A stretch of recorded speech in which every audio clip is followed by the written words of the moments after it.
Morning words of the morning, sapagkat sa akin ay mabuti ang pag-aaral ng aking mga utos kaysa pilak at sa ginto.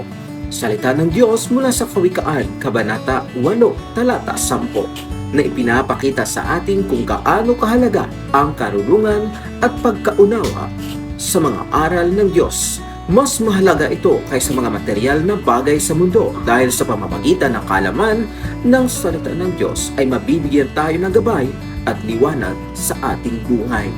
Gamitin nawa natin ang salita ng Diyos sa araw-araw nating pamumuhay at upang tayo ay magabayan sa mas magandang kinabukasan patungo sa mas magandang hubay ng Diyos sa ating buhay. Mga kapatid, pagpalain ka ng Diyos sa kanyang mga salita. Amen.